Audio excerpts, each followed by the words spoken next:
नमस्ते दोस्तों।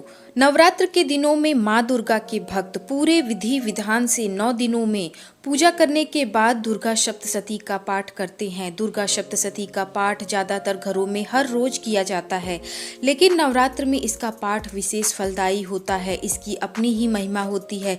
दुर्गा सप्तशती का पाठ करने में कम से कम 3 घंटे का समय लगता है, लेकिन आजकल की भाग दौड़ भरी जिंदगी में दुर्गा सप्तशती का पूरा पाठ करने के लिए समय नहीं होता है। घर के काम व ऑफिस समय पर पहुंचने के दबाव के चलते कुछ ही अध्याय का पाठ कर पाते हैं। इसलिए हम आपको कम से कम समय में संपूर्ण दुर्गा सप्तशती के पाठ का लाभ प्राप्त करने के एक आसान उपाय बताते हैं, जो भगवान शिव ने बताया है। 3 चरित्रों में है दुर्गा सप्तशती का पाठ।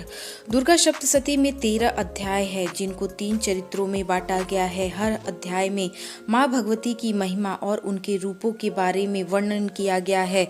दुर्गा सप्तशती के प्रथम चरित्र में मधुकैटभ वध कथा, मध्यम में महिषासुर का संहार और उत्तर चरित्र में शुंभ निशुंभ वध और सूरत एवं वैश्य को देवी माँ से मिले वरदान का विवरण है। तो चलिए जानते हैं किस तरह पाठ करके प्राप्त करें संपूर्ण दुर्गा सप्तशती का लाभ। कम समय में दुर्गा सप्तशती का संपूर्ण लाभ लेने के लिए सबसे पहले कवच, कीलक व अर्गला स्तोत्र का पाठ करना चाहिए। इसके बाद कुंजिका स्तोत्र का पाठ कर लें। ऐसा करने से दुर्गा सप्तशती के संपूर्ण पाठ का फल प्राप्त हो जाता है। पुराणों के अनुसार भगवान शिव ने माता पार्वती को यह उपाय बताया था। उन्होंने माता पार्वती को कहा था कि इनका पाठ करने से पुण्य फल की प्राप्ति होती है और संपूर्ण दुर्गा सप्तशती के पाठ का लाभ भी प्राप्त होता है। भगवान शिव ने यह भी कहा था कि कुंजिका स्तोत्र के सिद्ध किए हुए मंत्र को कभी भी किसी का अहित करने के लिए नहीं प्रयोग करना चाहिए। ऐसा करने से उस व्यक्ति का ही अहित होता है। दुर्गा सप्तशती पाठ के क्या फायदे होते हैं, चलिए ये भी जान लेते हैं।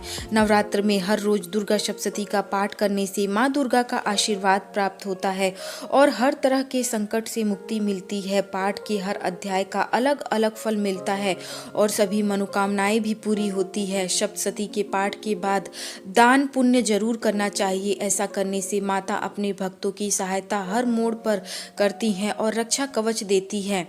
कुंजिका स्तोत्र के पाठ के फायदे भी जान लेते हैं। नवरात्र में कवच, कीलक व अर्गला के बाद कुंजिका स्तोत्र का पाठ जरूर करना चाहिए। ये विशेष फलदायी माना जाता है।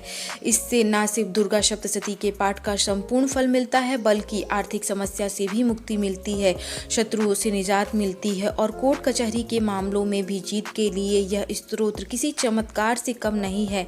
इसके पाठ से जीवन की सभी समस्याएं और विघ्न दूर हो जाते हैं। दुर्गा सप्तशती के पाठ की अपनी ही महिमा है और यह विशेष फलदायी है। इसलिए नवरात्र के दिनों में अब समय निकाल कर दुर्गा सप्तशती का पाठ करना ना भूलें। वीडियो पसंद आए तो वीडियो को लाइक करें और मेरे चैनल को सब्सक्राइब करें। धन्यवाद।